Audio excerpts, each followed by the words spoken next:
इतना बड़ा दिक्कत होती है बैठने में। बोले सांवलिया सरकार की जय हो। हमारे जो है जब देवकी थोड़ी बड़ी हुई तो जो है अतिशय प्रेम करती है। कंस अतिशय प्रेम करता है किसके साथ? देवकी के साथ। देवकी सयानी हुई तो एक दिन उग्रसेन ने एक दिन कहा कि एक कंस तुम राजा बड़े हो गए हो और बेटी देवकी बड़ी सयानी हो गई। बोली वृंदावन बिहारी लाल की जय हो। देखिए भगवान के जन्म के बाद तुरंत लावा पड़ेगा और भगवान का जो है साज श्रृंगार जो भी क्या है होगा। लड़कों कपड़ा उपड़ा पहराए दी हो बढ़िया आया है कपड़ा मिला होगा और सब धरा हुई बोली और तो रखा है सब शिवम जान। अच्छा बोले वृंदावन बिहारी लाल की। भगवान का देवकी जब बड़ी होने लगी भैया तो हर पिता को ये चिंता होती है। उग्रसेन ने कहा कंस से कि इनका योग्य वर के साथ किया जाए। हम कल बताए थे आपको कि जो कुल घर वर हो अनुपा और ब्याह है उसे जो सुता अनुरूपा। अगर आपकी लड़की जिस अनुरूप हो उसी अनुरूप शादी करना चाहिए। आज कंस ने कहा अपने पिता उग्रसेन से कि देखो तोहरे कहे से हम अपनी बहन की शादी नहीं करेंगे। कहा तब कैसे करोगे? कहा कि मैं अपनी बहन का शादी उस घर में करूंगा कि जहां ना देवरानी हो ना जेठानी हो ना ननद हो और ना कोई जेठ भौजाई हो ना टोली हो और ना पड़ोसी हो ना टोला पड़ोसी कुछ ना हो ना सास हो ना ससुर हो ना जेठ हो ना देवर हो। अकेले केवल हमारी बहन रहेगी मैं उसके यहाँ शादी करूंगा। अब तो वासुदेव जी की इन्होंने प्रस्ताव किया था उग्रसेन ने। कहा रे उनके यहाँ शादी करेंगे उनके पहले से जो है ब्याह होगा है कहीं एक नहीं। जानते हैं वासुदेव जी की पहले ही 16 शादियां हो चुकी हैं। 17वें नंबर पर देवकी का नंबर है। कहा मैं नहीं करूंगी वहां। कंस ने जवाब दे दिया और इधर तो अपने पिता को जवाब दिया और जवाब देने के बाद कंस जो है वासुदेव जी के यहाँ स्वयं पहुंच जाता है। कहने लगा कि हे भैया तुम मेरे मित्र हो। कहा हाँ। कहा कि मैं अपनी बहन का विवाह तुम्हारे साथ करना चाहता हूं, क्या तुम्हें पसंद है? अब तो वासुदेव जी के लिए बड़ी समस्या। हाँ कह दें तो मारा राजा है और ना तो कह नहीं सकता है। हाँ कह दें तो मारा जाए और ना कह दें तो मारा जाए। दोनों तरफ से समस्या है। अगर कह दें ठीक है हमें स्वीकार है तुम्हारे विवाह का तो राक्षस बुद्धि है वो कह दे तुम्हारा औकात है कि राजा के बहन के साथ शादी करोगे। और ना कहे तो मार डाली बहुत दुष्ट है। अब तो भैया बड़ी समस्या। वासुदेव जी ने बहुत दिमाग लगाया। जहां बल काम ना करे वहां बुद्धि का काम करना चाहिए। जहां बल काम ना करे वहां बुद्धि का काम करना चाहिए। और बुद्धि क्या लगाया? वासुदेव जी कहने लगे कि आप राजा हैं हम आपके प्रजा हैं और राजा भगवान होता है तो जो भगवान का आदेश है वही मुझे स्वीकार होगा। तुरंत विवाह तय हो गई। कहा ठीक है शादी रख दिया गया। डेट आया विवाह का समय आ गया। मंगल कृत होने लगे। बड़े सुंदर सुंदर बधाव हुए। ब्याह का उच्चारण हुआ बारात हुई। कहा देखो ब्याह तो हम तोरे यहाँ तय कह दिया ठीक है अपनी बहन का लेकिन तुम्हारा औकात नहीं है। कहा कैसे? कहा जान लो कि हमारा नियम है कि ना टोला हो ना पड़ोसी हो। कहे महाराज हाथ जोड़ी धन ई कहाँ बवाल बताई दी हो। कहीं देखो न सास हो न ससुर हो तो कहीं हमारे पिताजी और माताजी पहले ही स्वर्गवास हो चुका, कहीं चलो ठीक है।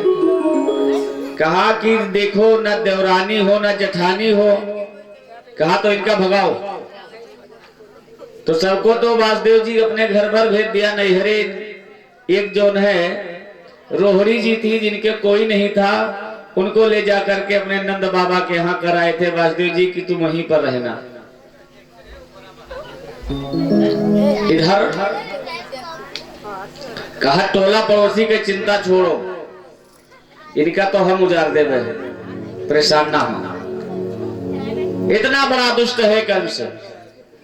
विवाह हुआ, जब विदाई होकर चला तब लोग कहने लगे कि चलो रथ, यहाँ तक के सुखदेव जी महाराज ने तो दर्शाया है कि 5 लाख दासियां जो है साथ में भेजा था अपनी बहन के सेवा के लिए कंस। बड़ी रात दुख है, बड़ा खुशी हुआ। और आज कहता है क्या कि आज बहना मेरी बन के दुल्हन, आज बहना बनी बन के दुल्हन, दूसरा घर सजाने चली है। आज बहना मेरी बन के दुल्हन, दूसरा घर बजाने चली है। आज कंस कहता है कि बहन, आज बहना मेरी बन के दुल्हन, दूसरा घर सजाने चली है। आज मैं केक लेकर के फुर्सत, आज मैं केक लेकर के फुर्सत, अपना गुलशन सजाने चली है। अपना गुलशन सजाने चली है। आज कंस रो रहा है, कहता है बहना आज मलमल नहाती हो आंगन, आज सज धज लगाती हो गाज, अपने भैया से क्यों तो मचल कर, अपने भैया से क्यों मचल कर, अपना गुलशन सजाने चली है। अपना गुलशन सजाने चली है। आज बहना मेरी बन के दुल्हन, आज बहना मेरी बन के दुल्हन, दूसरा घर सजाने चली है। दूसरा घर सजाने चली। जान लीजिए, आप महिलाएं बैठी हैं, माताएं बैठी हैं, बच्चियां भी बैठी हैं, सभी लोग जान लीजिए विदाई के समय बच्चियों को रोना नहीं चाहिए, रोने से पाप लग जाता है। यही लिए तो क्या बोलते हैं, अब करके बेटी में रोना ही बंद कहते हैं। हाँ? रोने का पाप लगता है, नहीं रोना चाहिए। इसीलिए जो माताएं कोच नहीं बदलाती हैं भेली और चावल का, कोच जो बदला जाता है भेली और चावल का, कि रोने का दोष ना लगे। कंस ने कहा कि देखो मत रो मेरी बहना, बन आंखों में नीर, जा निज पति की सेवा करी हो, बन करना आखिर बहना राम करना।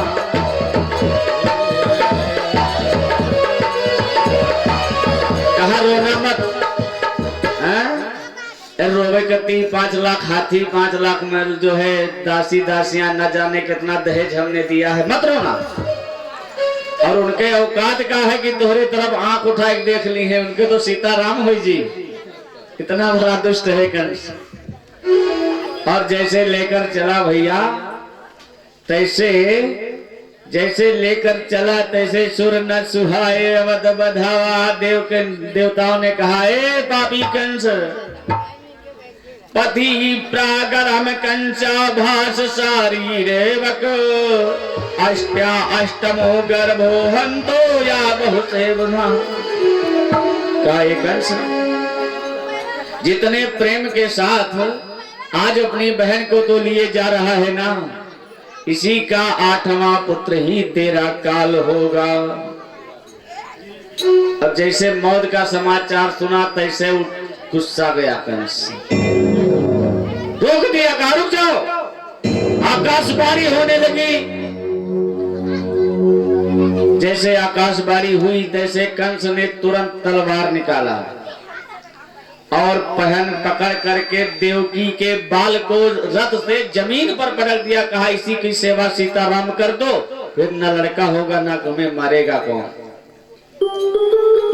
अब जैसे तलवार को निकाला मारने के लिए, तो एक चीज जान लीजिए लड़के लोग, अगर विवाह हो जाए तो ये थोड़े है कि ब्याह हो जाए तैसे मोबाइल से व्हाट्सएप से वीडियो कॉलिंग बात करो। केवल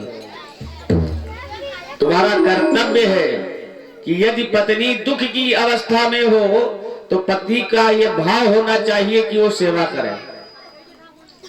देखो दोनों तरफ से खतरा है, दोनों तरफ से खतरा है। अगर लड़का अपने पत्नी की कहा मानने लगे तो जो है सासू माँ लोग कहने लगी कि लड़का जानो अपने मेहरारू बसमा चलता है। और अगर लड़का अपने माता पिता का कहना मानने लगे तो जो है बहुएं कहने लगती हैं कि लड़का तो जो है बड़ा दुष्ट है, ये तो कौन जो है अपने पिता के कहा मानता है, हमारे को चलते ही नहीं है। एक चीज जाने रहो, जब भी कभी घर में नहीं बहू आए तो गोड़ उठवा के ना पाँव पकड़ाओ। अगर कहीं गोड़ उठाए पाँव पकड़े तो जान जाओ आज से तो हर गोड़ उठा। इसलिए सम्मान के साथ जो है प्रेम करना। देखिए इस हमारी वैदिक रीति में आज जब देवकी के ऊपर दुख आया, देवकी के ऊपर दुख जब आ गया तो वासुदेव जी खड़े हो गए, हाथ जो पकड़ लिया, कहा अब तुम्हारी बहन नहीं है, ये मेरी पत्नी है और पत्नी की रक्षा करना पति का पहला कर्तव्य है, इसलिए तुम इसके ऊपर हाथ नहीं उठा सकते। तो कंस कहने लगा सारी मित्रता को तुम भूल गए भैया। कहा सारी मित्रता को भूल गए, तुम मित्रता को मिटा दिया। तो जरा यदि सच्चे तुम ही मायती हो, अगर तुम बहुत खास बनते हो, भाई विवाह भवा की बहुत हित हुई हो, यदि सच्चे तुम ही मायती हो तो तुम भी यमपुरी को जाओ, तो तुम भी यमपुरी को जाओ। नारियां सती होती नर पर, तुम सता नारी पर हो जाओ। नारियां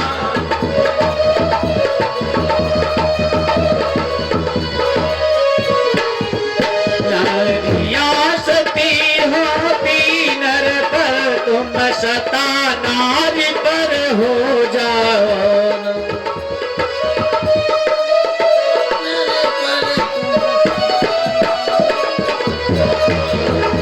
नारियां सती होती नर पर, तुम सता नारी पर हो जाओ। कहा आज तक के हमने सुना है कि पति के ऊपर नारी सती होती थी, लेकिन आज तुम सती हो जाओ, उनके साथ तुम भी सीताराम हो जाओ। तो जहां हम बता दिए बल ना लागे तहां बुद्धि। वासुदेव जी ने हाथ जोड़ा, कहा कि देखो तुम्हें कौन चीज चिंता। कहा चिंता यही है कि इसका 8वां पुत्र मेरा काल होगा। तो कहा तो भैया ठेस चिंता करो, आजे काहे चिंता कर रहे हो। अगर विश्वास नहीं तो ले चलो, हम लोग उनका जेल में बंद कर दो। कहां जाए, कहां पहुंच गए, कहां। क्योंकि इसीलिए कहा गया है, गोस्वामी जी महाराज ने तो दर्शाया है, आप लोग मानस में पढ़े भी होंगे कि छिन्नमा हो यान कई ताना, उमा मरम काहू नहीं जाना, उमा मरम काहू नहीं जाना। छिन्नमा हो आन के ताना, कोई नहीं जान सका कि कब क्या होगा। अभी हम कथा कह रहे हैं, कल ना कहें, ये कोई पता है? क्योंकि ये कोई पता नहीं है, इसीलिए कहा जाता है कि क्या भरोसा है इस जिंदगी का, साथ देती नहीं ये किसी का। क्या भरोसा है इस जिंदगी का, साथ देती नहीं है किसी का। साथ देती नहीं है किसी का, साथ देती नहीं है किसी का। क्या भरोसा है इस जिंदगी का, साथ देती नहीं है किसी का। क्या भरोसा है इस जिंदगी का, साथ देती नहीं है किसी का। साथ नहीं देगा इसलिए भजन जरूर कर लो भैया। जीवन ही क्षणभंगुर है, क्योंकि लिखा है क्षणभंगुर जीवन की कलिका, कल रात के बाद खिले न खिले कोई पता नहीं है। आज कथा कह रहे कल सुबह देखी कि ना देखी, कल किसने देखा है। इसलिए आप लोग थोड़ा और समय दीजिए, ज्यादा नहीं लेंगे, बहुत अल्प समय में, क्योंकि हम जानते हैं कि आप लोग परेशान होंगे भगवान के यहाँ। हम बता रहे भोजन में मात्रा है, भजन में मात्रा नहीं है। भोजन ज्यादा खाओगे नुकसान होगा, भजन जितना गाओगे उतना फायदा होगा। वो क्या मात्रा